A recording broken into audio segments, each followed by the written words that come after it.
My name is Nora Ramirez.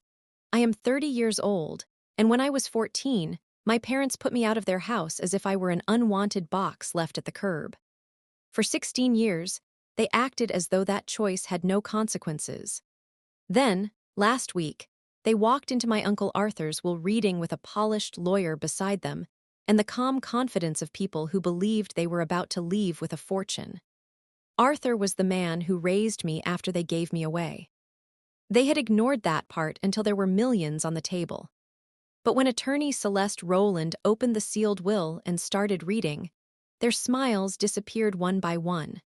And when she reached Article 7, my mother, the same woman who once told me I was no longer her child, sprang up from her chair with her face drained of color, staring like the room itself had betrayed her. Before I explain what happened in that conference room, I need to go back to one summer in 2010, when 14-year-old me who had already learned to apologize for existing. If stories about justice, boundaries, and chosen family matter to you, take a moment to like and subscribe if this really speaks to you. Now let me tell you why my mother's face went white that afternoon. I grew up in a narrow little house on the north side of Dayton, Ohio. From the outside, it looked ordinary enough. Inside, affection was rationed carefully, and I was almost never first in line. My father, Martin Ramirez, repaired delivery trucks near the river. He was quiet in the way men are when agreeing feels safer than caring. My mother, Elaine, worked a discount market counter and ran our home like she was managing inventory. She knew who deserved attention and who could wait. My older sister, Paige, was 3 years ahead of me. She had Elaine's honey-colored hair, light green eyes, and quick laugh. Relatives called her my mother's mirror image, and Elaine glowed. I looked like my father's late mother, dark hair, dark eyes, quiet face. My mother never insulted that. She simply never admired it. The difference between us was everywhere. For Paige's 16th birthday, my mother rented a room at a family restaurant, ordered a custom two-layer cake from a bakery on Linden Avenue, and invited 18 people. There were balloons, a rented photo booth, and a new dress Paige had been allowed to choose herself. 6 weeks later, for my 14th birthday, the four of us sat at the kitchen table under the buzzing overhead light. My cake came from the reduced shelf at my mother's store. The icing said happy birthday, but no name, because it had been made for somebody else who never picked it up.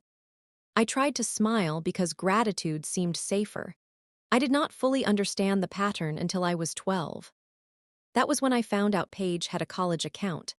My parents had opened it when she was 4, and for years they had been putting money into it whenever they could. I asked my mother if I had one too.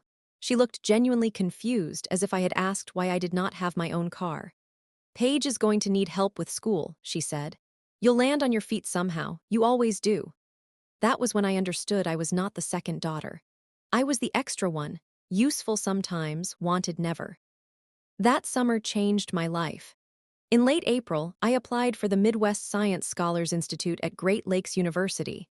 It was a 5-week residential program for students with strong scores in math and science.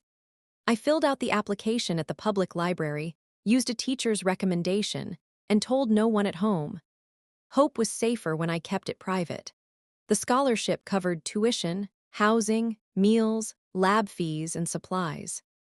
The total award was worth $3,950. On May 22, the acceptance packet arrived. Out of nearly 1,800 applicants from 3 states, 42 students had been chosen. I was one of them. For one afternoon, I felt a door open just for me. Then Paige came home talking about a theater workshop in Atlanta that her drama coach had mentioned. It lasted 24 days, came with no scholarship, and cost $3,600 before travel. That night at dinner, my mother announced the decision she had already made. Nora, you're going to call that science program and turn it down, she said, cutting her chicken into neat little pieces. We cannot handle 2 summer things, and Paige's workshop could really help her when she applies to college. She said it like a schedule change, not like she was crushing my first real chance. I stared at my plate until the white pattern on the rim blurred. Then one word came out of me. No. No one moved. Paige stopped chewing. My father looked down at his fork. Even the old wall clock seemed louder. What did you say? My mother's voice dropped into the low, flat tone she used when a customer tried to argue with her at work. I lifted my head. My hands were shaking, but I could hear myself clearly. That scholarship belongs to the program. It is not money you can give to Paige. I earned it. I'm going. My mother stared at me as if a stranger had sat down at her table wearing my face. If you cannot put this family before yourself, she said slowly, then maybe you do not belong in this family. At 14, I thought she was threatening me because she was angry. I did not understand that she had already begun turning those words into a plan. 4 days later, I came home from the library and found 2 black trash bags on the porch. They were tied at the top and slumped against the railing. My clothes were inside. My notebooks. A stuffed rabbit with one ear missing. Everything my mother had decided was mine. Elaine stood in the doorway with her arms folded. She did not look furious anymore, she looked finished. I called Arthur, she said. He is coming to get you. From this point on, you are his responsibility. For a moment I could not move. The porch beneath my shoes had been part of my whole childhood. Suddenly it was not mine. Behind my mother, I saw my father in the hallway. He did not step forward. He did not say my name. He just kept his eyes somewhere near the floor, which was where he had always put them when courage was required. I looked up and saw Paige behind the curtain of the upstairs window. She watched me from the dark. When our eyes met, she pulled away. She did not come outside. I sat on those trash bags from 5:30 until almost 11. 5.5 hours. My mother went back into the house after the first few minutes. No one turned on the porch light or asked if I was cold. Uncle Arthur lived outside Chicago, nearly 4.5 hours away. He drove straight through after getting the call. When his old blue Subaru rolled into the driveway, I was still curled on top of the bags with my arms around my knees. He got out, walked toward me, and for a few seconds he did not say anything. He just looked at me the way no one in that house had looked at me in years, like what had happened to me mattered. Then he pulled me into his arms. "You're coming home," he said quietly. "My home, and you will not be left outside again." That night, as we drove west through the dark toward Illinois, I did not know that my mother and father had signed papers before Arthur left Dayton. I did not know that the signatures on those papers would matter one day. I was just a child staring out the window, wondering what defect had made my own parents give me away. It would take nearly 16 years for that document to return. When it did, it would destroy every lie they had built. Arthur's house was in a quiet Chicago neighborhood called Ravenshore, not far from the lake. It was modest, with a small front garden and a narrow staircase that creaked in winter, but to me, it felt enormous. Never before had I had a bedroom nobody else could claim. More important than that, I had an adult who did not treat my needs like an inconvenience. Uncle Arthur had built Ramirez Commercial Group from nothing. He started with a single rundown strip mall he bought after working warehouse shifts at night and bookkeeping jobs during the day. By the time I arrived in 2010, he owned 7 commercial properties around the Chicago area. He had never married and had no children. When I appeared at his door with everything I owned in trash bags, he did not merely shelter me. He chose me. Over the next 4 years, I threw myself into school. I graduated from Lakefront High in 2014 as valedictorian, captain of the math team, and student treasurer with a perfect unweighted GPA. Great Lakes University admitted me to its business school with a partial scholarship. In 2018, I finished my finance degree magna cum laude with a 3.91 GPA. Arthur gave me internships at Ramirez Commercial Group, but he never handed me respect. He made me earn it, and that was one of the kindest things he ever did. Beginning my second year of college, I learned the company from the bottom up. Leases, tenant calls, expense reports, inspections, valuation models, and meetings where people underestimated me until I opened the spreadsheet. After college, I spent 20 months at a national accounting firm called Kerrigan and Vale. I passed the CPA exam in 2020. The following year, Arthur offered me the controller position at his company. By 2022, I was chief financial officer. On my 26th birthday, I was responsible for a portfolio of 14 commercial buildings worth a combined $26.4 million. That morning, Arthur sent me an email I still keep saved in 3 places. The subject line said, "To my daughter." The message was short. "You do not have to prove your value to people who abandoned you.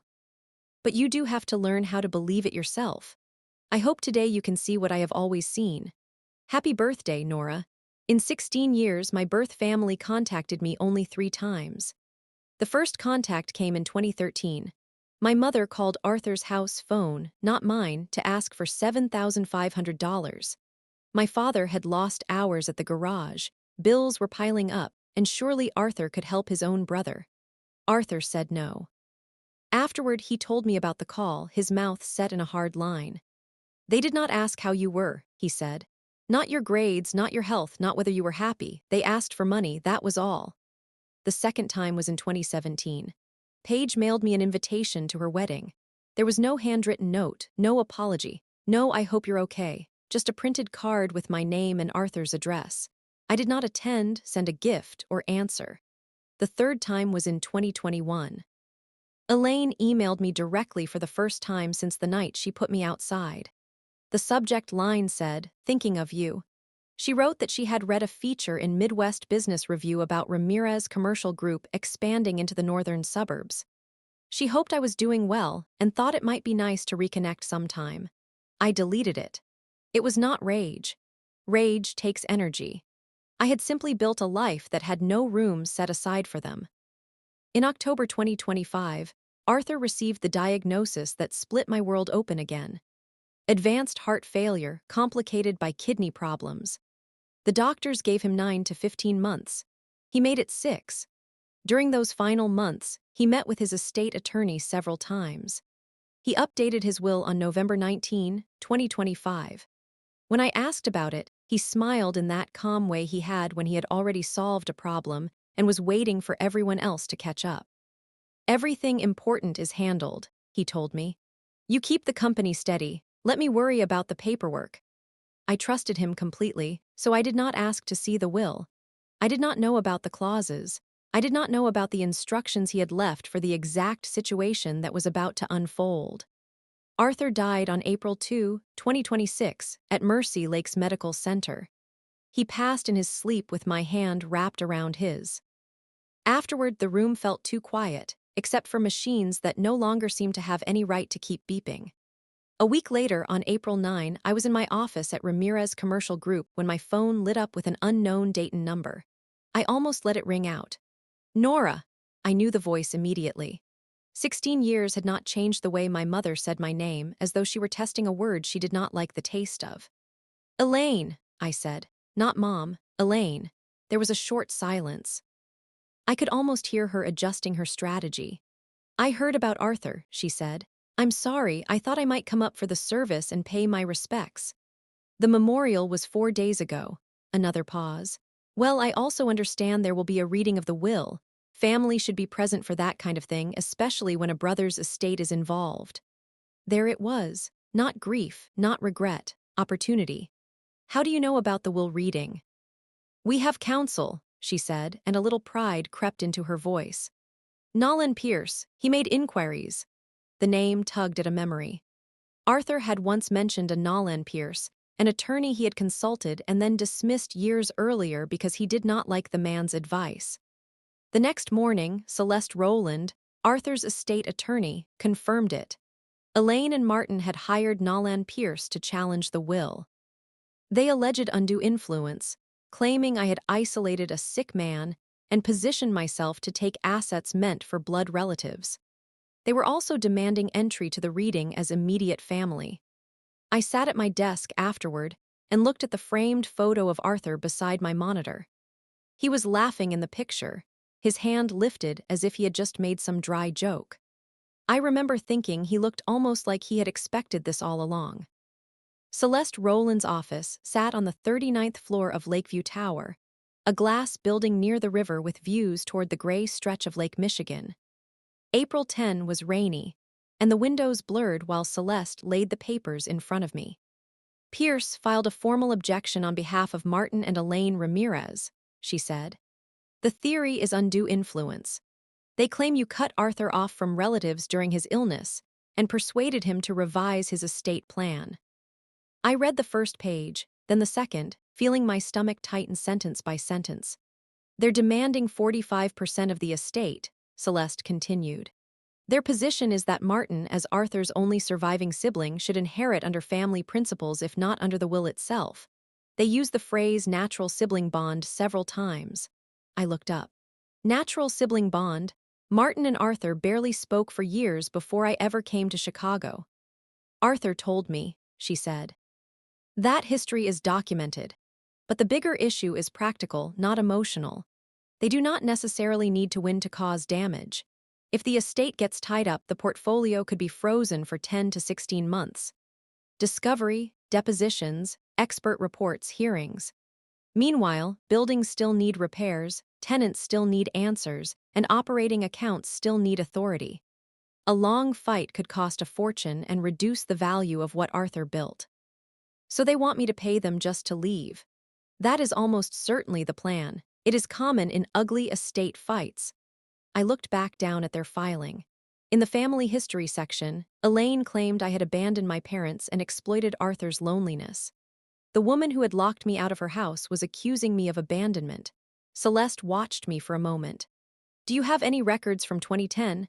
Anything showing the circumstances of how you came to live with Arthur? I almost laughed. Was 14. I had 2 trash bags and no idea what was happening. I wasn't exactly collecting evidence. Arthur was. She picked up her office phone and asked her assistant to retrieve an archived guardianship file. 25 minutes later, the assistant returned with a beige folder whose corners had softened with age. Celeste opened it carefully, read the first page, then lifted her eyes to me, her expression unreadable. Nora, did Arthur ever discuss this with you? She pushed the page toward me. The heading read, Voluntary Termination of Parental Rights with Guardianship Transfer. The date was July 21, 2010. The document stated that Martin Paul Ramirez and Elaine Ruth Ramirez, being competent adults acting voluntarily, relinquished all parental rights, duties, and responsibilities for their minor child, Nora Elise Ramirez, and transferred full legal guardianship to Arthur Dean Ramirez. 4 signatures sat at the bottom, my mother, my father, Arthur, and a notary from Cook County, Illinois. File number 2010 GT 7426. I stared until the words began to slide around on the page. They did not merely send you to him, Celeste said softly. They legally gave up their rights. Under the law, they ended the parent-child relationship that day. My hands started shaking. I had been a child sitting outside in the dark while adults inside made my abandonment official. What does that do to their claim? I asked. Celeste's face became all business again. It damages it severely. Martin is Arthur's brother, yes, but he has no parental relationship to Arthur's adopted heir. More importantly, he and Elaine created the very separation they now want to portray as your manipulation. They signed it with a notary and witnesses. Then she laid out 2 options. First, we negotiate. I contact Pierce, tell him their position is weaker than he may realize, and offer a settlement. Maybe $600,000 to $900,000 in exchange for withdrawal of the claim and a permanent waiver. It would be fast, private, and expensive, but it would end the fight. And the second option, we hold the will reading as planned. They insisted they have a right to be there as family, so we allow them to attend. Then, if necessary, we put the guardianship document, the adoption record, and Arthur's instructions into the record. She paused before adding, Arthur prepared for this exact possibility, Nora. He was very clear about what he wanted done if Martin or Elaine challenged the estate. He wanted the truth stated openly. That night, I sat in Arthur's living room and did not sleep. Photos lined the mantel. My high school graduation, my college commencement, the day I received my CPA license, my first morning as CFO. In every picture, Arthur stood beside me proud. There were no pictures of Elaine or Martin. I thought about the email Arthur had sent me years earlier. You do not owe them proof, you owe yourself truth. At 7:15 the next morning, I called Celeste. Proceed with the will reading, I said. No settlement, no quiet payoff. If they want to sit in that room, let them, but we are not hiding what they did. Are you certain? Once this is aired, it cannot be unaired. They made it public when they filed that claim. I'm just letting their choice finish speaking.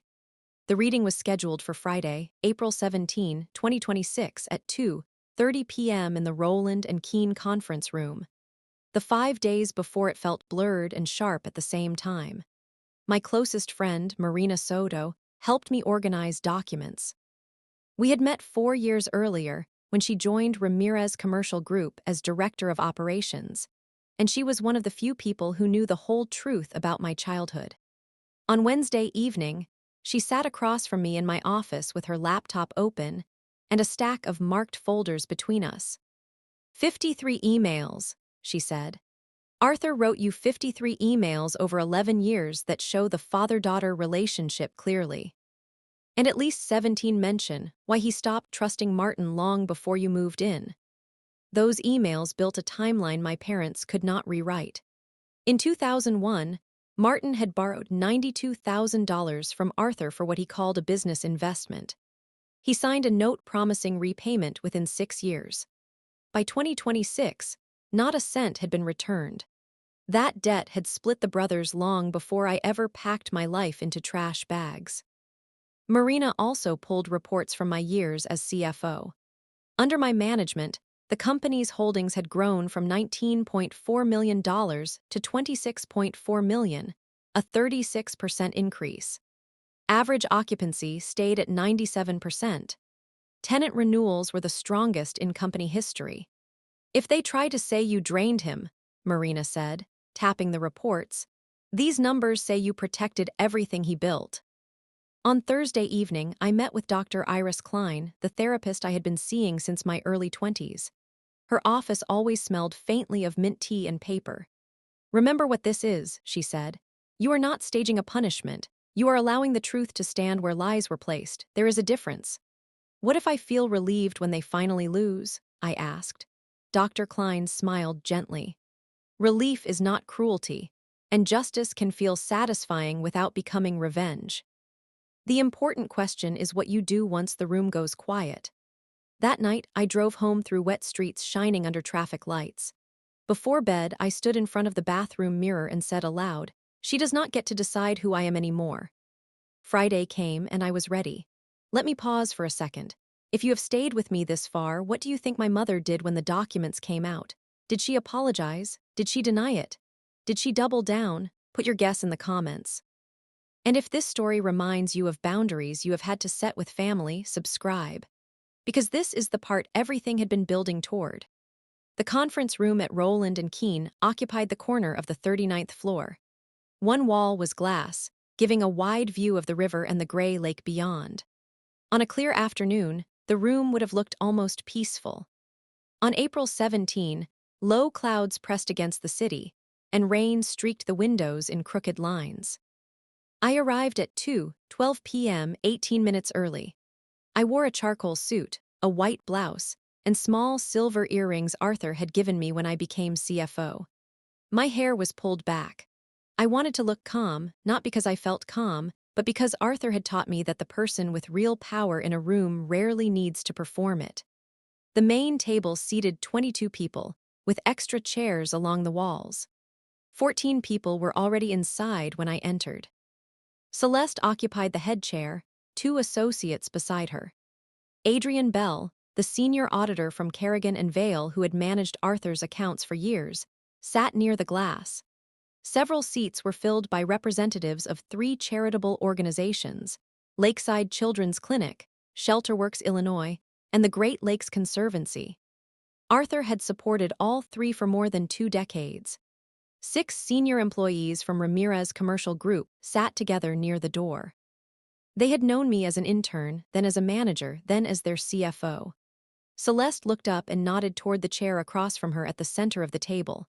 I took it and placed Marina's document folder before me. Through the conference room glass, the elevator lobby was visible. At 2:34 p.m., its doors parted. Elaine came out first. Even across a distance, I could tell she had dressed for a performance. Black dress, pearl earrings, careful makeup, black heels. My father followed with my sister, and a tall man in a sharply cut suit carrying a leather briefcase polished to a shine. The show had arrived. Elaine Ramirez entered the room like she expected the air to rearrange itself around her. That had always been her talent, occupying space she had not earned and calling it dignity. Her black dress looked new.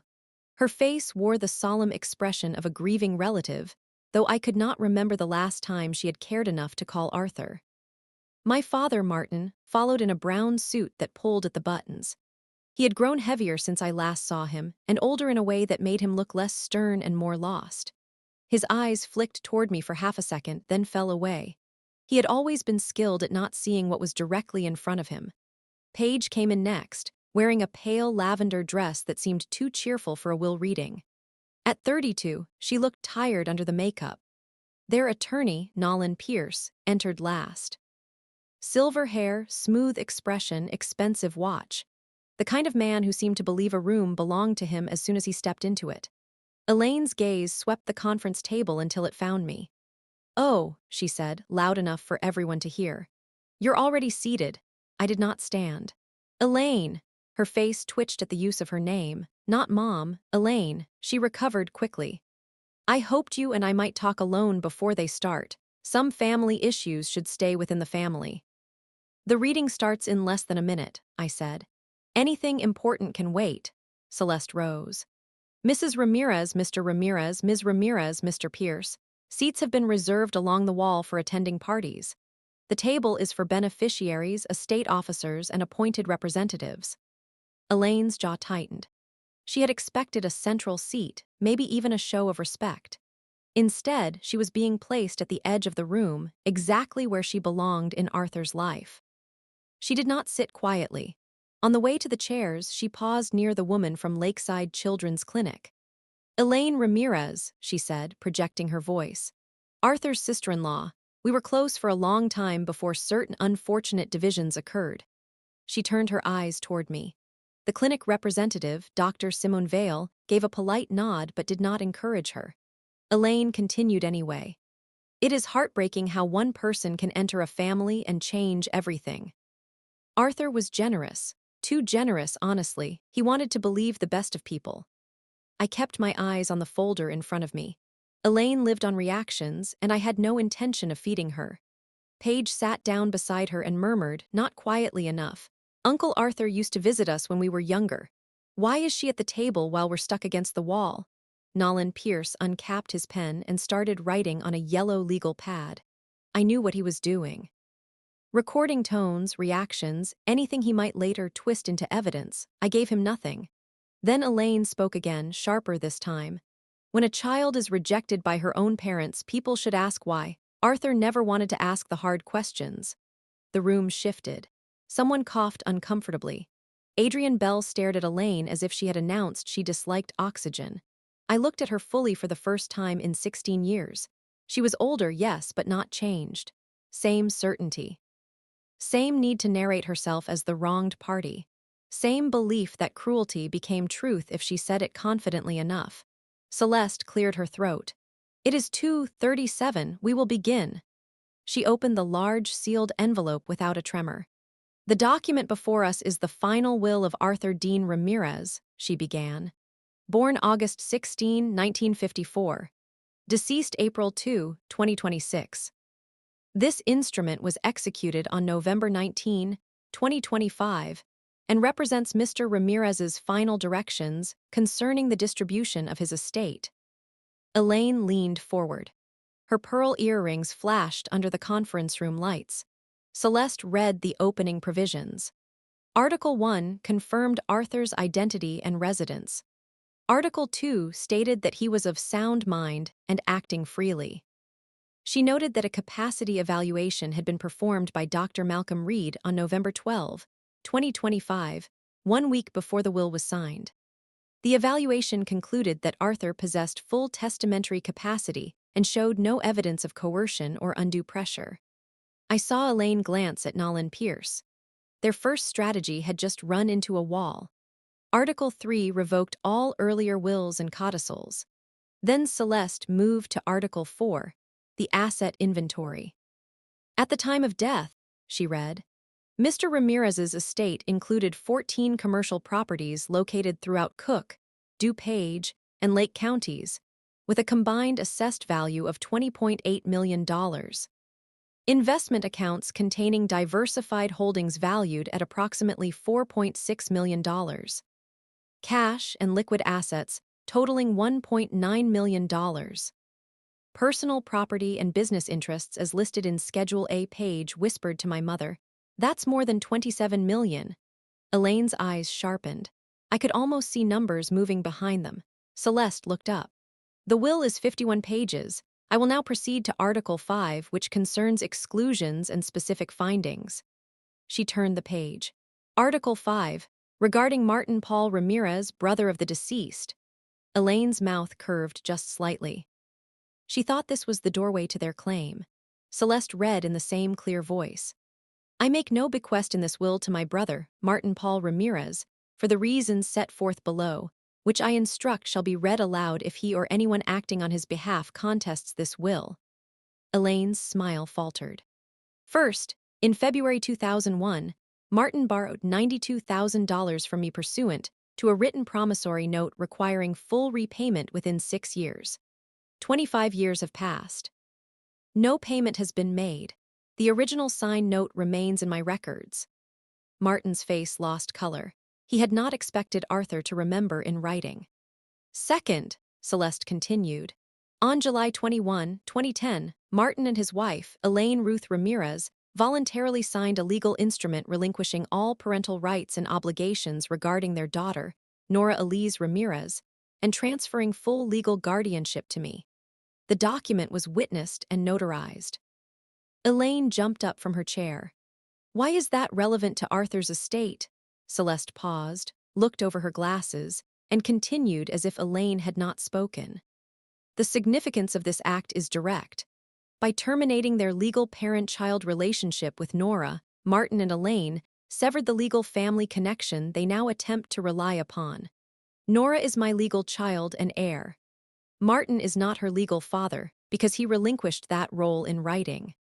He therefore lacks standing to challenge my estate plan by claiming a parental interest in my chosen heir." Martin stood halfway, then stopped. "I'm Arthur's brother. Blood does not disappear because of some paper." Nolan Pierce put a hand on Martin's sleeve, trying to pull him down. Even the attorney's polished face had gone stiff. Celeste reached into her file and lifted a certified copy. "For the record, the voluntary termination of parental rights and guardianship transfer is filed with Cook County Family Court, file number 2010 GT 7426. A certified copy is present and available for inspection by all parties." She placed it on the table. Elaine stared at the document as if it might detonate. Her mask cracked. The dignified grief she had worn into the room slid off, leaving panic beneath it. "That paper means nothing," she said. "We were under pressure. It was temporary. We're still her parents." "Mrs. Ramirez," Celeste said evenly, "please sit down. Interrupting a formal reading may be noted for the court." Elaine ignored her and pointed at me. "She did this. She turned Arthur against us. She got into his head when he was lonely and sick." Dr. Simone Vale looked down at her hands. The charity representatives had not come expecting a family implosion. Paige tugged at Elaine's sleeve. "Mom, sit down. Everyone is looking." "Let them look," Elaine snapped. "I want to know how my husband's brother was stolen from us." For the first time that afternoon I spoke. My voice was quiet. Arthur had taught me that in hard negotiations, volume is a trap. Speak calmly and people will lean in. "Elaine, you made a decision 16 years ago. You packed my things in garbage bags, left me outside until almost 11 at night, then put your signature on the paper that gave me away. I was 14. The room became completely silent. "That was not Arthur's choice," I continued. "It was not mine. It was yours and Martin's. Everything happening here today is connected to the paper you signed after you decided I was no longer worth keeping." Elaine opened her mouth, but no sound came. I looked at her without blinking. "I do not hate you, but nothing is owed to you now. You made that legally clear." Nolan Pierce was writing quickly, although I could not imagine what he thought was left to rescue. Celeste cleared her throat. "If we may continue, Article 7 has not yet been read." Elaine sank back into her chair. But Article 7 was the clause that ended them. Celeste turned several pages, stopped and read. Article 7, Designation of Sole Beneficiary. I leave my entire estate to my legally adopted daughter, Nora Elise Ramirez, including real estate, investment holdings, available cash, personal belongings, and business interests. Adopted. The word landed hard across the room. Elaine's face went white. Not pale, white as if the blood had been pulled out of her. Martin's voice came out rough. Adopted? Since when? Celeste answered in the same measured tone. Arthur Dean Ramirez formally adopted Nora Elise Ramirez on October 8, 2012, when she was 15 years old. The adoption was finalized in Cook County Family Court, file number 2012 AD 5109. Because Martin and Elaine Ramirez had already relinquished their parental rights in 2010, no further consent from them was required. Paige stared at me. So you are not legally connected to us at all? I met her eyes. Not since they signed me away. Celeste continued reading Arthur's words. Nora is not simply a beneficiary only. She is my daughter in every meaningful sense, legally, practically, and emotionally. She has stood beside me, worked beside me, and proven her judgment, integrity, and courage. I trust her to protect what I built and to improve it. No person is more deserving of this inheritance, and no person has my love more completely. My eyes burned. I blinked hard, but tears still gathered. Arthur had never shown me that language. He had saved it for the moment when I might need to hear it most. Elaine shook her head slowly. This cannot be valid, she whispered. Nolan, tell them this cannot be valid. Nolan Pierce did not answer. His pen had stopped moving. He knew. Celeste withdrew a smaller sealed envelope. There is one additional item, she said. Mr. Ramirez left a personal letter for Nora. He instructed me to read part of it aloud today, but only with Nora's consent. I nodded because I did not trust my voice. Celeste opened the envelope and unfolded a handwritten page. Arthur's familiar script filled the paper. I had seen that handwriting on grocery lists, birthday cards, office notes, and sticky reminders on my desk for 16 years. Celeste began. Nora, if this is being read in a room full of lawyers, then events unfolded about as I expected. The people who gave you up have returned for money they did not earn from a man they did not care for. I am sorry you have to face that after losing me. I also know you are strong enough to stand through it.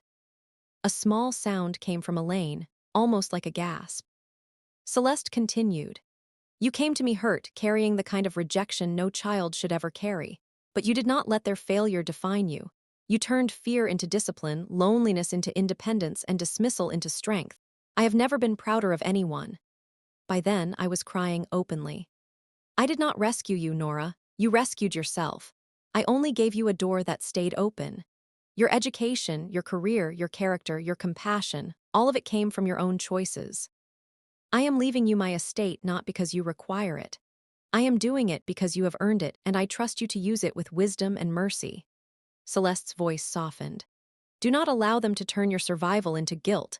Do not let them back into your life unless you choose it freely. You owe them nothing. You owe yourself honesty, peace, and a future that belongs to you. I love you always, your father, Arthur.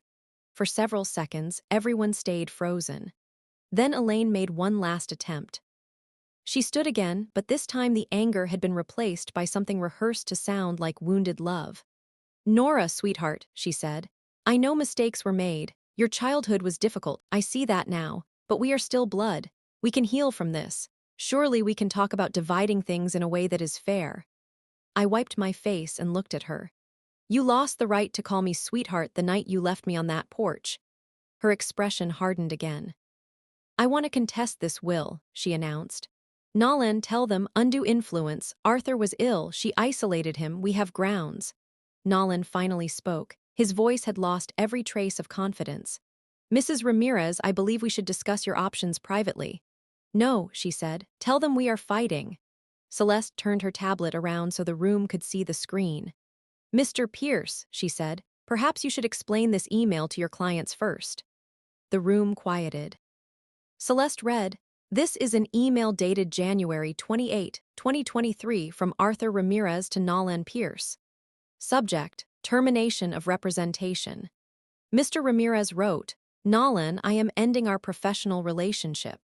Your repeated suggestion that I include Martin in my estate plan despite his unpaid debt, His treatment of Nora and his disregard for my wishes is unacceptable. I will be retaining other counsel." She looked at him. "You previously represented Arthur Ramirez. You were discharged because you urged him to favor Martin's interests over Arthur's stated wishes. Now you have accepted a case against his estate without disclosing that conflict to your current clients." Nolan's complexion turned the dull gray of wet cement. Elaine spun toward him. "You told us we had a strong case." He said nothing. Nolan Pierce stood abruptly and began gathering his briefcase. His hands shook enough that the metal clasp clicked twice before it closed. "I need to review these materials," he said. "We should discuss this outside the proceeding." "Discuss what?" Elaine demanded. "You're leaving now." He did not respond.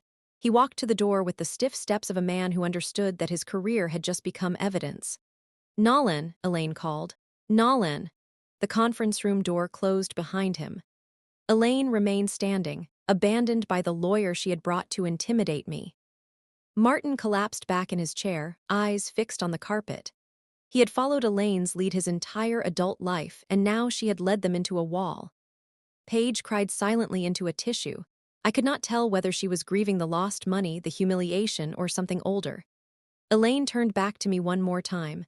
Without the performance, she looked smaller, desperate, maybe somewhere beneath that, frightened. "Nora," she said, and her voice broke. "We can still be family. We are family. Blood still means something. You might still." I rose. "Elaine, you stopped being my family on July 21, 2010. You signed your name to it. I did not make that choice. You did." I picked up my folder. "I do not hate you. Mostly I pity you. But nothing about me belongs to you now, not in court, not in my heart, not anywhere that counts." Then I turned to Celeste. "Can we finish the remaining articles?" Celeste nodded. Elaine sat down heavily and did not interrupt again. Celeste returned to the will. Article 9, Charitable Bequests.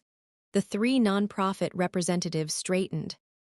"The estate shall make these gifts: $600,000 to Lakeside Children's Clinic for a scholarship fund supporting children from unstable home environments, $350,000 to ShelterWorks Illinois for affordable housing development in the greater Chicago area, $250,000 to the Great Lakes Conservancy for shoreline restoration and environmental education." Dr. Simone Vale pressed a hand to her chest. "Arthur supported our families for more than 20 years, she said quietly. "This will change lives." The ShelterWorks representative added, "His previous gifts helped complete 7 homes. This will help us build several more." Celeste continued, "I also request that my daughter Nora continue at her discretion the charitable programs I established during my lifetime. I trust her judgment without reservation." I found my voice. I will honor what he started." As I looked around at the charity representatives, I realized something. They were not there by accident. Arthur had asked neutral people to witness the reading because he understood my parents better than I did. If Elaine and Martin tried to twist the day later, there would be credible witnesses in the room. Even in death, Arthur had positioned protection around me. When Celeste finished the last pages, she looked at me. "Nora, as sole beneficiary and executor, would you like to make a statement?" I had not planned to speak, but suddenly I knew I needed to. Not for Elaine, not for Martin, for myself I stood. "Many of you knew Arthur longer than I did," I began. "He took me in when I was 14 and had nowhere safe to go. He gave me a bedroom, an education, and a family that chose me instead of tolerating me." I looked at the employees from Ramirez Commercial Group, people who had watched me grow from a nervous intern to the person who signed their budgets. "I intend to continue his work. The buildings will be run with the same fairness and discipline he expected. The charitable commitments will continue. And I will establish a new fund, the Arthur Ramirez Science Scholarship, for students from difficult family situations who need one adult to believe their future matters." My gaze moved to Elaine. She sat rigid, eyes down. "As for my biological relatives, I am not carrying hatred. I made peace with the past because I had to survive it. But peace does not require pretending. It does not require reopening doors I worked very hard to close." I took a breath. "Arthur taught me that family is not proven by blood. It is proven by who shows up when everything collapses." Measured that way, the people here who worked with him, learned from him, and loved him are closer to family to me than those who share my DNA. I took my seat down. For a long moment, no one spoke. Then Adrian Bell began clapping. One by one, others joined.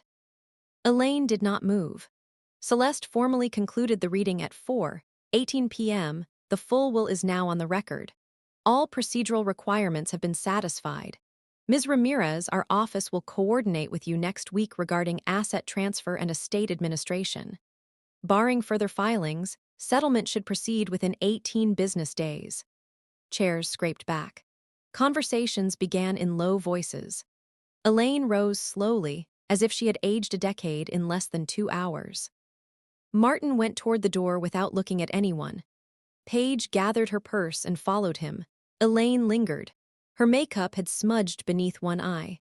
The confident woman who entered expecting millions looked deflated now, almost fragile in a way I did not trust. She opened her mouth. For a second I thought she might say, "I'm sorry." Instead, she closed it, turned away, and left.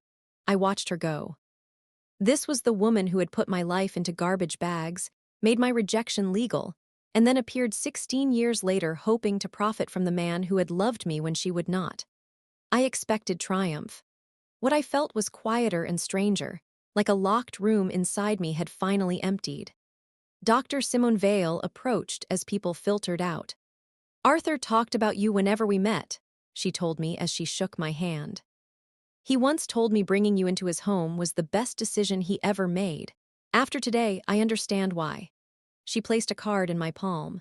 "When you are ready to discuss the scholarship, call me directly." Marina appeared at my side and squeezed my arm. "You did it," she whispered. "Arthur would have been so proud." I looked at the small photo of Arthur I had brought with me and hoped she was right. I need to breathe here for a moment because that day took more out of me than I expected.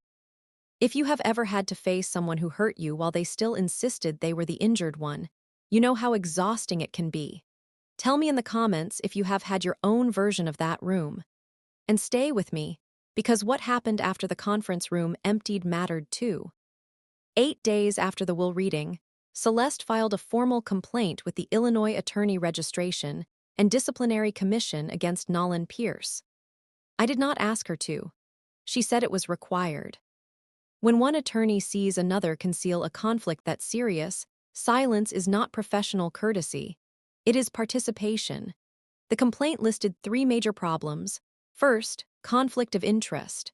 Nolan had previously represented Arthur and had access to confidential information about his estate planning. Second, non-disclosure. He had not told Elaine or Martin about that prior relationship. Third, misrepresentation. He had encouraged them to believe they had a strong claim when the facts and his own history told him otherwise. Celeste kept me informed. In late June 2026, the disciplinary board issued its decision. Nolan Pierce was suspended from practice for 7 months, fined $18,000, and ordered to complete additional ethics training before reinstatement. Within weeks, 2 major clients and several smaller ones left his firm. I later heard that the firm's revenue dropped by roughly $250,000 that year. Marina once asked whether I felt pleased about what happened to him. "I did not do anything to Nolan," I told her. "He chose his actions. I was just present when they caught up with him." That was the truth. I did not ruin him. He built the trap, stepped into it, and seemed surprised when it closed. 3 weeks after the reading, an email arrived from an address I recognized immediately. Elaine, Ramirez 1968. The subject line was "Please read." The message was longer than anything she had ever written to me. "Nora, I know you may not want to hear from me, but I need to say this. I have thought a lot about the reading of the will. Anger took over, and some of my words were wrong. I understand now that mistakes were made when you were younger. Your father and I were under financial pressure. We were overwhelmed. We did not handle things well. I am not asking you for money. I am asking for a chance to fix what was broken. Legal papers do not erase blood. I am still your mother. Nothing can change that. Please talk to me. I love you, Mom." I read it 3 times, then I called Dr. Klein and read it aloud. "What stands out to you?" she asked. I sat with the question. She says mistakes were made, but she does not say she made them. She mentions money problems and stress like they packed my bags. She says she is not asking for money, then asks to fix things right after losing the estate. And she signs mom, even though she gave that up herself. What do you want to do? It took me 2 days to answer. My reply was 4 sentences. Elaine, I read your message. I forgave you years ago for my own peace, not for your benefit. I do not want a relationship with you. Do not contact me again. No reply came. For the first time, that silence did not feel like punishment. It felt like space. Roughly 2 months after the reading, a handwritten letter reached my Chicago address. Not an email. A real handwritten letter in a slightly bent envelope with a Dayton postmark. The return address said P. Lawson. Paige had taken her husband's last name when she married, then kept it after the divorce. I opened it slowly, expecting another attempt to pull me back into the old family story. It was not that. Nora, I'm not writing because I want money or forgiveness. There is something I should have said 16 years ago, and I need to say it now. The night Mom and Dad put you out, I watched through my bedroom window. You were on the porch with the garbage bags beside you. I watched for hours. I was 16.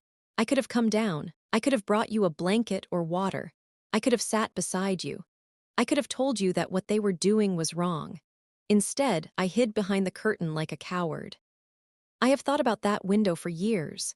Every time Mom blamed you or acted like she was the victim, I remembered seeing you alone in the dark and doing nothing. I am not asking you to answer this. I am not asking for a relationship. I only want you to know that I know I failed you. You deserved better from your sister. If you decide you never want another message from me, I will accept that. But I could not keep pretending I had no part in what happened. Paige. I went through the letter 4 separate times. It was the first truthful thing anyone from my biological family had ever given me. No excuses, no request, no mention of Arthur's estate, just accountability. I did not answer right away. I needed to know whether responding would be kindness or self-betrayal. Dr. Klein helped me separate obligation from desire. What would look forgiving was not the same as what I actually wanted. To my surprise, I did not want to shut Paige out forever. Her letter had named the truth without decoration. But I was not ready to trust her either. 16 years do not disappear because of one good letter. 4 months after the will reading, I wrote back. Paige, I have read your letter many times. Thank you for acknowledging what happened without defending it. I am not ready for a full relationship, but I am open to limited contact if certain boundaries are respected. First, no messages through Elaine or Martin. I have ended communication with them permanently. Second, no discussion of money, inheritance, Arthur's estate, or the company. Third, I can end any conversation at any time without having to justify it. If I step back, you need to respect that. If those conditions work for you, we can begin with one video call a month, 15 minutes, low pressure. We can talk about ordinary life first. This is not forgiveness being announced. It is a cautious test to see whether anything real can exist between us now, and it has to happen on my terms. Nora. Her answer came 3 days later. One word. Accepted. Our first video call happened on a Saturday afternoon in October 2026, half a year after that reading. I sat at my desk with the laptop open, waiting for the clock to reach 2:00 p.m. My heart beat harder than it had in the conference room. Facing Elaine had been defense. This felt like opening a door that might still have fire behind it. The call connected. Paige's face appeared on the screen. She looked less polished than she had at the reading. Tired, yes, but also more human. Hi, she said. Hi. For a moment, neither of us spoke. 16 years sat between us inside a little rectangle of light. I wasn't sure you would answer, she admitted. I almost didn't. That made her laugh softly, nervous and relieved. I almost smiled. We kept the call simple as agreed. She told me she was training to become a licensed esthetician and working part-time at a salon. She mentioned her children, Milo, 9, and Grace, 7, without asking me to act like their aunt. I talked about the company, the weather, a renovation project, nothing too tender. At 14 minutes, I said, we should stop here. Nora, she said before I could click away. Thank you for giving me this. I know you did not owe me this. This is only a first step, I said. We'll see what happens after that. Step 1 is already more than I thought I would get. We put another call on the calendar for the following month. After the screen went dark, I stayed in my chair for a long time. I did not know if Paige and I would ever become sisters in any ordinary sense. Maybe we would remain careful and distant permanently. But for once, the decision about what came next was mine the pace. That mattered more than any estate. On April 17, 2027, exactly 1 year after the will reading, I stood outside a small commercial building in Ravenshore. It was the first property Arthur ever purchased back in 1986, when he was 32 and barely had enough savings for the down payment. We had renovated it the previous fall. New windows, updated heating, fresh brickwork, better landscaping. But that day I was there for the plaque. A bronze plate had been mounted beside the entrance. The Arthur D. Ramirez Building, honoring the man who chose love instead of blood. 1954-2026. I touched the raised letters of his name and felt the cool metal under my fingers. In the year since the reading, Ramirez Commercial Group had grown by 14%, pushing the portfolio just over $30 million. Occupancy stayed above 96%. We acquired 2 properties and improved 4 older ones. More importantly, the Arthur Ramirez Science Scholarship had awarded its first grants. 6 students from unstable family situations received complete funding for summer math and science programs. Dr. Vale helped select the recipients. Their essays reminded me of the girl who filled out forms in a library because hope felt safer in secret. Paige and I still spoke once a month. The calls had stretched from 15 minutes to 28. I had seen photos of her children. She had seen pictures of my apartment and Arthur's old garden. We were not sisters in the traditional sense, but we were something cautious, something honest enough to continue. Elaine and Martin stopped contacting me. I knew little about their lives and no longer needed to. Their absence felt less like rejection than quiet. Marina walked up beside me and looked at the plaque. "Are you all right?" I thought before answering. "I feel peaceful," I said. "That may be better than happy." Arthur taught me that family can be chosen, but it took me years to understand the final part. I was allowed to choose myself too. The sky above Chicago was clear, and sunlight caught the upper windows of the building Arthur had trusted me to continue. When I look back at my story through what I have learned in therapy, one phrase explains so much: conditional self-worth. It is the belief that your value depends on certain people approving of you. I spent the first 14 years of my life trapped there. My mother's indifference felt like evidence. My father's silence felt like confirmation. What saved me was not Arthur's money. It was his steady acceptance. He saw me as I was and made room for me to grow. So here is what I hope you carry from this. You do not need anyone's permission to know your own worth. You are allowed to set boundaries with relatives, parents, siblings, and anyone else who uses blood as a key to doors they broke themselves. Forgiveness can be something you do inside your own heart. Reconciliation is something different. It requires safety, honesty, and choice. No one else has the right to choose for you.